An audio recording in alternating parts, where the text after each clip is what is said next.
비너스에 숨겨진 작은 생각. 지은이 샘 H. 앤더슨.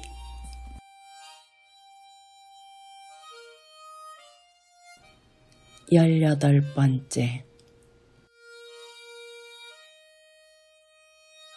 출애굽 후에 팔레스타인 땅에 들어가서 그들을 정복하고 한 나라의 통일 왕국을 이룬 자가 야곱의 12아들 중에 4번째 아들인 유다의 지파에서 나온 다윗 왕이었습니다.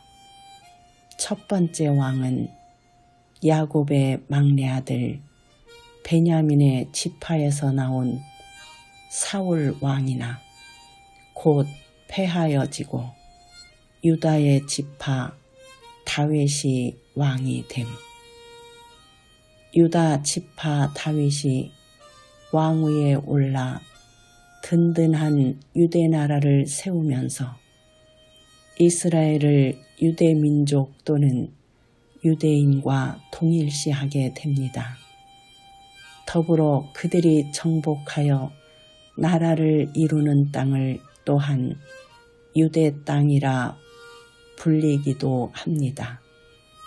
이 모두 야곱의 다른 이름 이스라엘과 관계가 있습니다. 또한 아브라함에게 나타나서 약속한 그들의 조상의 하나님과 관계가 있는 이름입니다. 하지만 아브라함과 이삭과 야곱에게 스스로를 나타낸 하나님은 430년 동안 자손 대대로 애굽 왕의 노예로 살고 있는 이스라엘 자손들에게는 그 하나님은 보지도 알지도 못하는 존재일 뿐입니다. 아무도 하나님을 본 사람도 아는 사람도 없이 다만 자신들의 조상 아브라함과 이삭과 야곱에게 나타난 사실만 들은 대로 믿는 것 뿐입니다. 그 대상은 누구인지 알지 못합니다. 그들은 그 신을 본 적도 그의 음성을 들은 적도 없습니다. 깊이 생각해보면 그 하나님은 본래 아브라함의 하나님도 아니었습니다. 그의 아들 이삭과 손자 야곱의 하나님은 더욱 아니었습니다. 다시 말하면 그 하나님은 어떤 자의 하나님이나 어떤 자들에 의해 제한된 그런 존재가 아닙니다. 그는 처음부터 스스로 있는 자라는 이름으로 여전히 존재한 것입니다. 신약에 기록된 책에 아무도 하나님을 본 사람이 없대 라는 기록이 있을 정도입니다. 다만 나는 아브라함의 하나님, 이삭의 하나님, 야곱의 하나님이라고 말한 것은 그들의 하나님이란 의미가 아니고 자신이 먼저 아브라함을 불러 자신을 스스로 보였다는 의미입니다. 누구에 의해 제한된 하나님이 아니라 아무도 닿을 수 없는 하나님의 입장에서 자신을 밝힌 것입니다. 누구의 행위나 노력에서 얻어지는 하나님이 아니라 전적인 은혜를 바탕으로 이루어진 관계를 말합니다.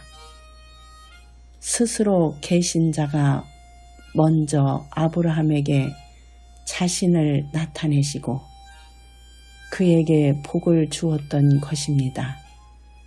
그 복은 모든 민족들의 뛰어난 민족이 되는 복입니다. 다시 말하면 스스로 계신 자가 아브라함의 하나님이 되기로 약속하신 것입니다.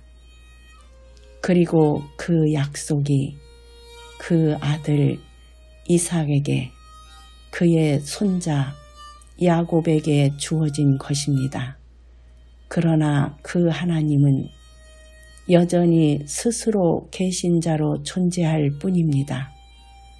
그 누구에게 보여지거나 제한되는 존재가 아니라는 의미입니다. 그 증거로 이스라엘 자손이 애굽 왕에 노예된 고통 가운데 있었지만 그 하나님은 그들의 고통으로 인해서 만나 뵙고 해방의 구원을 요구할 대상이 전혀 되지 못합니다. 마치 누구나 자신의 고통에서 구원해 줄 하나님 또는 구원자를 기다리지만 만날 수 없기 때문에 여전히 고통 가운데 있는 것과 마찬가지입니다. 좀 더 솔직해 본다면 신이 세상을 창조한 사실을 믿느냐 안 믿느냐는 중요한 것은 아닙니다. 이스라엘 자손들이 그 조상의 하나님을 믿느냐 안 믿느냐가 중요한 일이 아닙니다. 그것은 믿음과는 전혀 관계가 없습니다. 다만 그 하나님을 어떻게 알아보고 만날 수 있느냐는 전적으로 절대적인 주권자의 뜻, 의에만 달려있는 것입니다.